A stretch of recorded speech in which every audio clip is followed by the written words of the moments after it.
पेंड्रो से बड़ी खबर, अमित और ऋचा जोगी भरेंगे पर्चा। अमित जोगी के साथ ऋचा जोगी भी दाखिल करेंगे पर्चा। दस्तावेज तैयार करवा रहे हैं अमित जोगी। जोगी परिवार के वकील ने की है पुष्टि। जाति प्रमाण पत्र निलंबित हुआ है, निरस्त नहीं। तो बड़ी खबर पेंड्रा से, अमित और ऋचा जोगी भरेंगे पर्चा। अमित जोगी के साथ ऋचा जोगी भी आज पर्चा भरेंगी। जोगी परिवार के वकील ने पुष्टि की है, जाति प्रमाण पत्र निलंबित हुआ है, निरस्त नहीं हुआ है। तो तैयारी कर रहे हैं अमित जोगी के वकील पर्चा दाखिल करने की। उनका कहना है कि निलंबित हुआ है, निरस्त नहीं।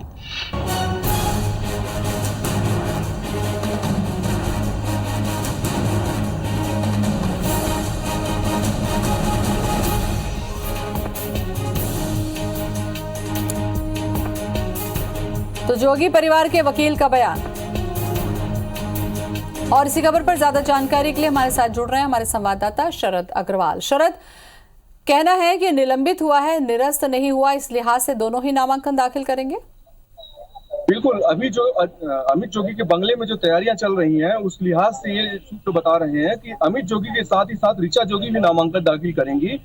अमित जोगी के जो पारिवारिक वकील है विश्वंभर गुलहरे, उनका कहना है कि मुंगेली में जिला स्तरीय जो जाति छानबीन समिति है, उन्होंने ऋचा जोगी के जाति प्रमाण पत्र को निलंबित किया है, निरस्त नहीं। जो भी होगा वो स्क्रूटनी में देखा जाएगा। ऐसे में ये दावा है कि ऋचा जोगी तो भरेंगी ही नामांकन। स्क्रूटनी में इस बात का तय होगा कि उनका जाति प्रमाण पत्र को लेकर आखिर क्या रुख होता है आने वाले समय में। इसके अलावा एनसीपी की ओर से अभी गुलाब सिंह पैकरा ने नामांकन दाखिल किया है।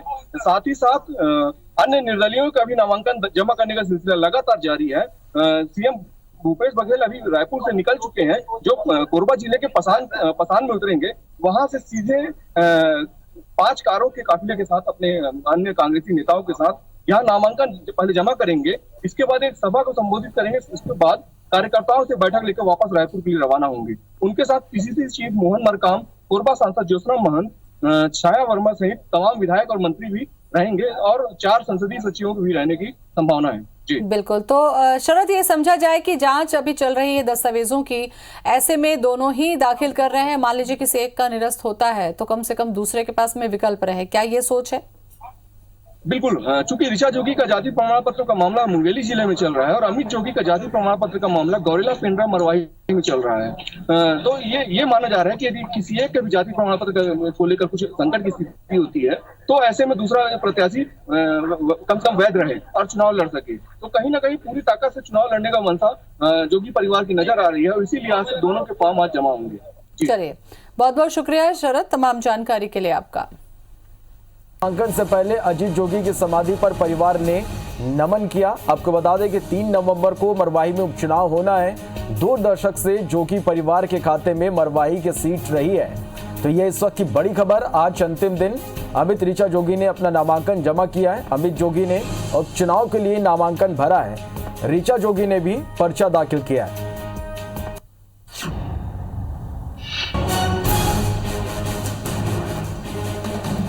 नामांकन से पहले अजीत जोगी की समाधि पर परिवार ने नमन किया और ये तस्वीरें भी हम आप तक पहुंचा रहे हैं। अमित जोगी और ऋचा जोगी ने अपना नामांकन दाखिल कर दिया है। 2 दशक से जोगी परिवार के ये खाते में ये मरवाही सीट रही है और इस बार चाहे बीजेपी हो या कांग्रेस, दोनों ही पार्टियों ने अपनी अपनी जीत का दावा भी यहाँ पर किया है।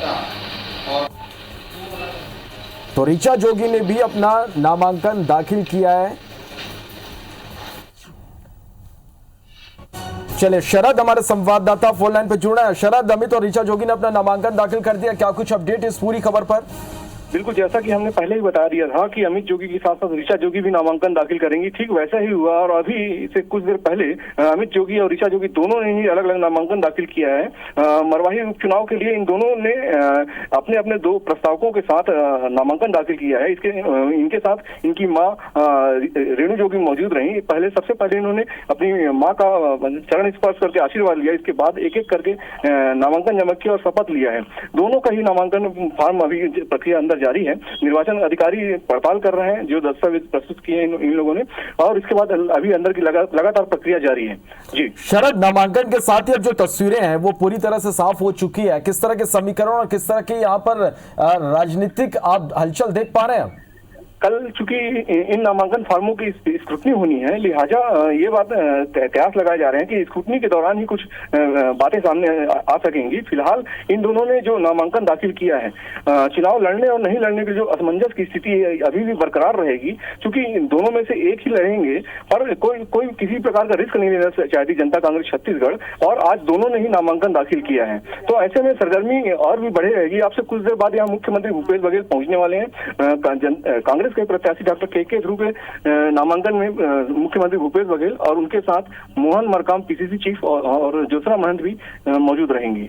जी चलिए, तो अमित और ऋचा जोगी ने अपना नामांकन दाखिल कर दिया। आपको बता दें कि आज मरवाही उपचुनाव की नामांकन दाखिले के लिए अंतिम दिन है, और ये आपको बता दें कि इससे पहले अजीत जोगी की समाधि पर पुष्पांजलि अर्पित करने पहुंचे। तस्वीरें हम आप तक पहुंचा रहे हैं, जहां पर अजीत जोगी की समाधि पर पुष्पांजलि अर्पित कर यहां से नामांकन के लिए अमित जोगी रवाना हुए। साथ में ऋचा जोगी भी उनके मौजूद रहे और उन्होंने भी अपना नामांकन दाखिल किया है।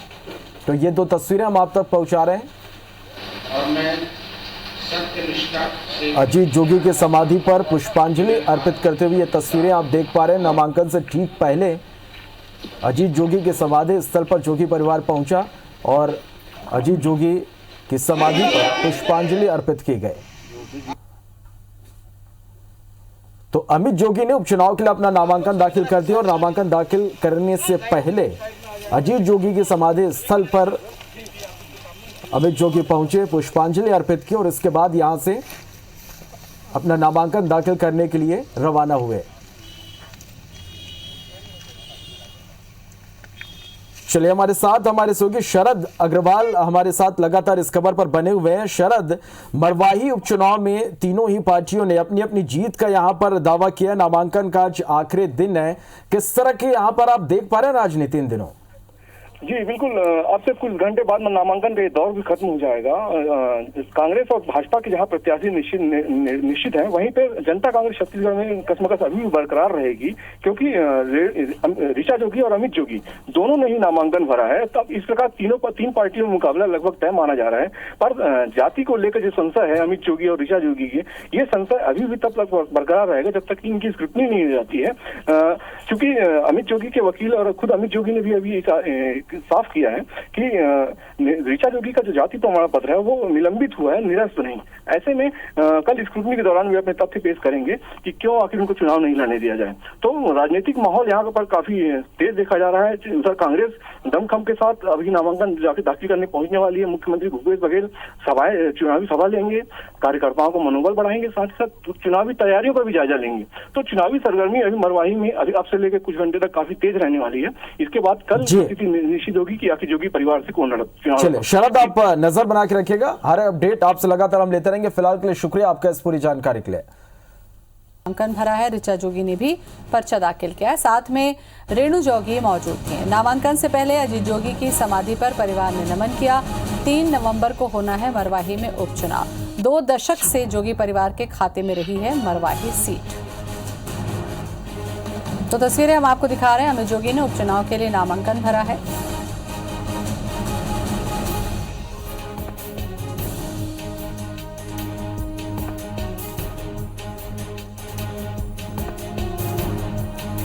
तो नामांकन से पहले अजीत जोगी की समाधि पर परिवार ने नमन किया और उसके बाद अमित जोगी और ऋचा जोगी ने नामांकन दाखिल किया और रेणु जोगी साथ में नामांकन के वक्त मौजूद थी। तो 2 दशक से अजीत जोगी का परिवार मरवाही सीट पर कब्जा में है और परिवार के खाते में ये सीट हमेशा से रही है।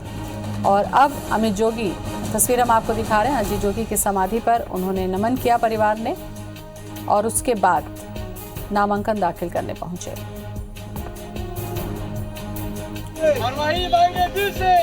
शरद अग्रवाल हमारे साथ में जुड़ चुके हैं, हमारे पेंड्रा संवाददाता। शरद, अमित और ऋचा दोनों ने ही नामांकन दाखिल किया है। अजीत जोगी की समाधि पर पहुंचने के बाद उन्होंने अपना नामांकन दाखिल किया। कौन कौन मौजूद साथ में? और जी बिल्कुल, अमित जोगी और ऋचा जोगी ने नामांकन फॉर्म दाखिल कर दिया है। उनके साथ दो प्रस्तावक के अलावा रेणु जोगी और उनके जो वकील हैं विश्वंभर गुलेहरे, ये मौजूद रहे हैं।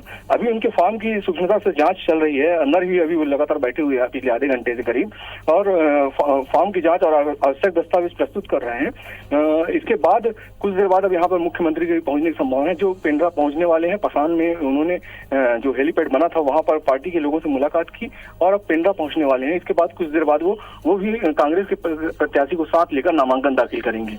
तो फिलहाल अभी अमित जोगी के और ऋचा जोगी के नामांकन के जो दस्तावेज हैं उनकी जांच चल रही है। उसके बाद फिर सीएम के यहाँ पहुंचने की संभावना है। बिल्कुल शरद, और इसके साथ साथ कांग्रेस प्रत्याशी के लिए सीएम खुद वहां पर नामांकन दाखिल करने के लिए पहुंचे, और उन्होंने ये भी कहा कि वो उनकी परंपरागत सीट है।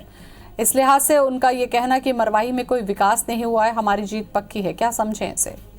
जी बिल्कुल, रायपुर में मरवाही के लिए निकलने से पहले मुख्यमंत्री भूपेश बघेल ने जो बयान दिया कि मरवाही हमारी परंपरागत सीट है, इसका सीधा सीधा इस पर दावा उनका यही है कि अब तक यहाँ पर जितनी बार भी जीते हैं कांग्रेस प्रत्याशी के रूप में जीते हैं, और उसके पहले भी कांग्रेस अक्सर यहाँ जीत दर्ज कराती आई है। एक बार फिर यहाँ कांग्रेस कम बैक करना चाहती, क्योंकि 2018 में जब अजीत जोगी चुनाव लड़े थे तो वो जनता कांग्रेस छत्तीसगढ़ पार्टी से पहली बार चुनाव लड़े थे। इसके पहले जितने बार भी विधायक बने, चाहे अमित जोगी हो चाहे अजीत जोगी हो, वो कांग्रेस की टिकट से ही निर्वाचित हुए हैं। 2018 के चुनाव जो हुए थे वो जनता कांग्रेस छत्तीसगढ़ से हुए थे।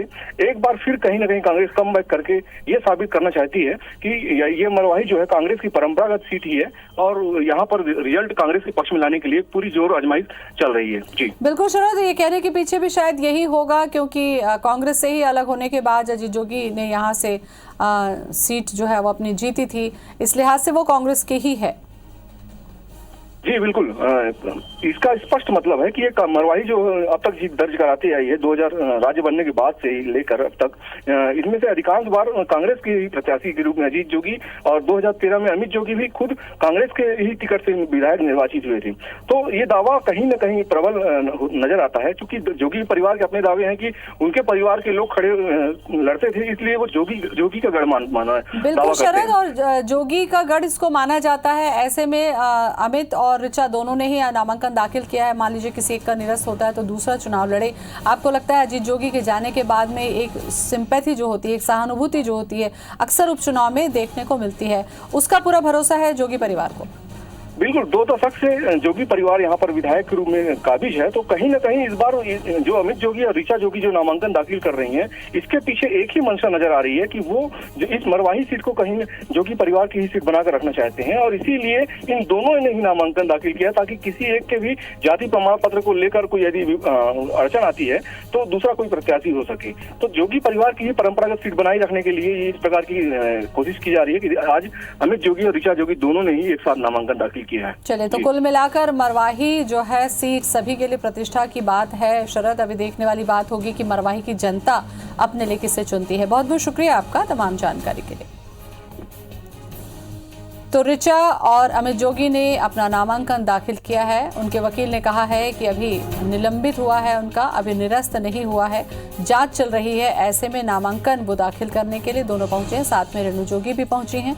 नामांकन दाखिल करने से पहले अजीत जोगी की समाधि पर पुष्प अर्पित करके उन्होंने नमन किया अपने पिता को और आशीर्वाद भी लिया।